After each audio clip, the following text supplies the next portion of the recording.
오늘 우리가 함께 볼 하나님의 말씀은 데살로니가 전서 2장 13절입니다. 데살로니가 전서 2장 13절 말씀 봉독합니다.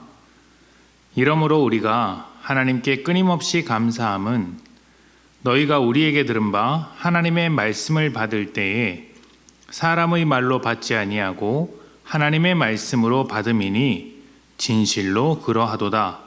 이 말씀이 또한 너희 믿는 자 가운데에서 역사하느니라. 아멘. 요즘 우리나라의 야구 인기가 대단하다고 합니다. 벌써 1,000만 명이나 되는 사람들이 다녀갔다고 하는데 야구 중계를 보면 가득 채운 모습을 볼 수 있습니다.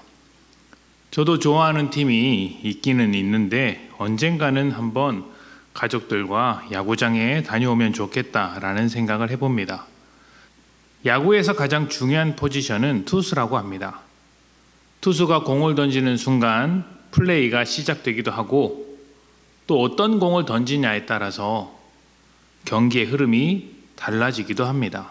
그래서 좋은 투수를 많이 확보하고 있는 팀일수록 우승 확률이 더 높다고 합니다. 그런데 투수만큼 중요한 포지션이 있습니다. 바로 포수입니다. 포수는 투수와 사인을 주고받으면서 어떻게 던질지를 결정하고 또 던진 공을 잘 받아내야 합니다.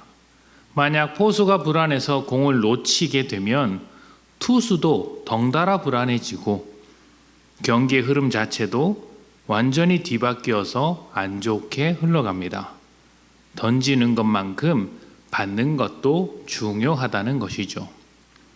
사람과 사람 사이 관계에서도 마찬가지입니다. 누군가 나에게 좋은 말을 해주더라도 마음이 조금 삐뚤어진 사람은 그 좋은 말을 비꼬는 말로, 나쁜 말로 들을 때가 있습니다. 하지만 반대로 누군가 나에게 나쁜 말을 하더라도 마음속에 쿠션이 하나 있는 사람은 그 돌멩이 같은 말도 포근하게 안아낼 수 있는 것이죠. 던지는 것이 돌이라도 받는 마음이 쿠션이면 좋은 말로 받아낼 수 있다는 것입니다. 그만큼 던지는 것만큼 받는 것도 중요하다는 이야기죠. 바울은 데살로니가 교인들을 매우 칭찬했습니다.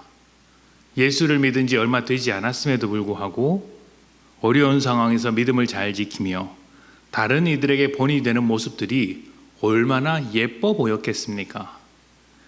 그래서 그들에게 격려와 칭찬을 많이 해주었습니다.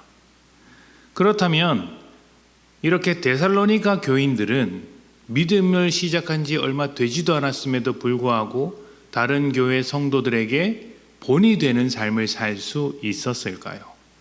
우리도 이 데살로니가 교인들의 비밀, 그들이 했던 일들을 해낼 수 있다면 우리 역시 누군가에게 본이 되는 그리스도의 향기가 되는 삶을 살 수 있지 않을까요? 바울은 데살로니가 교회의 성도들에게 이렇게 이야기를 합니다.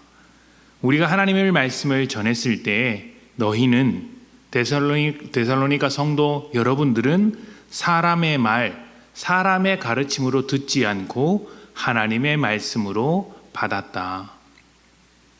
바울은 아무런 사심 없이 복음을 전하려고 했던 사람입니다. 혹시라도 오해를 살까봐 사도의 권리를 다 포기했습니다. 그리고 밤낮으로 힘들게 일하며 살았습니다. 교회로부터 재정적인 지원을 받을 수 있었지만 돈이 복음을 거절하는 핑계거리가 될 수 있기 때문에 안 해도 되는 일을 했던 것이죠. 최근 들어 목회자들 중에 이중직을 겸하는 사람들이 있는데 아마 이런 심정일 것입니다. 바울이 사심 없이 말씀을 전했다면 데살로니가 성도들은 바울이 전한 말씀을 사심 없이 받았습니다. 투수가 던진 공을 잘 받아낸 포수와 같은 것입니다. 특히 바울이 전한 하나님의 말씀을 사람의 말로 받지 않았다라고 소개를 하는데 바울의 철학이나 사상으로 받지 않았고 또 몇몇 철학자들이 했던 것처럼 돈을 벌기 위한 목적을 가진 그런 말씀으로 받지 않았다는 것입니다. 정말 하나님의 말씀으로 받았다는 것이죠. 말씀은 전하는 사람도 중요하지만 받는 사람도 중요합니다. 하나님의 말씀으로 받아야죠. 그렇다면 사람의 말로 받는 것과 하나님의 말씀으로 받는 것에는 어떤 차이가 있을까요? 사람의 말은 우리가 분별해야 할 말입니다. 옳고 그름을 판단하고 하나님의 뜻이 맞는지 아닌지를 확인해야 하죠. 그러나 하나님의 말씀은 다릅니다. 말씀은 판단하는 것이 아니라 그 말씀으로 나를 판단하는 것입니다. 그리고 그 말씀에 순종하고 살아가는 것이죠. 나를 말씀의 권위 아래에 두는 것입니다. 데살로니가 교인들은 자신을 말씀 아래에 두었기에 말씀이 역사하는 것을 경험하였습니다. 여러분은 하나님의 말씀을 어떻게 받고 계십니까? 판단해야 할 말씀으로 받고 있는 것은 아닙니까? 때로는 내가 처한 상황에 따라, 때로는 내 기분에 따라 다르게 반응하고 있는 것은 아닙니까? 하나님의 말씀을 하나님의 말씀으로 받으십시오. 그리고 상황과 상관없이 그 말씀을 따라 살아가십시오. 그렇게 할 수 있다면 말씀이 역사하여 우리 가운데 놀라운 역사를 이루어낼 것입니다. 말씀을 어떻게 듣는가?